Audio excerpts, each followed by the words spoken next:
Pemerintah memberikan diskon iuran BPJS Ketenagakerjaan sebesar 50% yang berlaku hingga Desember mendatang.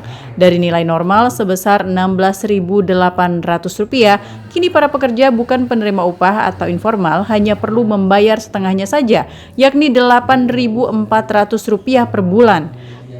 Meski membayar dengan harga diskon, para peserta tetap akan mendapatkan manfaat program utama yakni Jaminan Kecelakaan Kerja atau JKK, Jaminan Kematian atau JKM.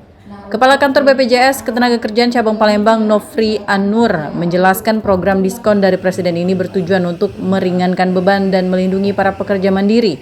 Perlindungan JKK sendiri akan mencakup resiko kecelakaan sejak berangkat kerja, saat bekerja, hingga kembali pulang ke rumah. Sementara untuk jaminan kematian, ahli waris bisa mendapatkan santunan hingga Rp42 juta.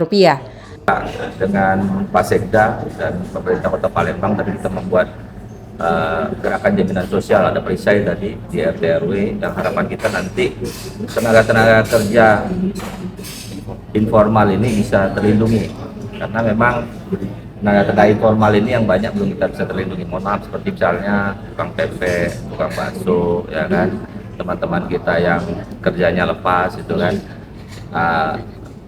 ini tanpa membebani APBN atau fiskal. Tadi dengan 16.800 bisa 2 program.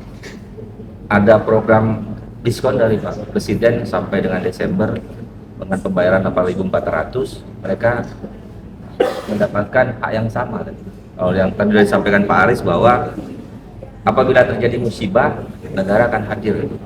Namun jika peserta baru terdaftar selama 3 bulan, santunan yang diberikan adalah sebesar Rp10 juta.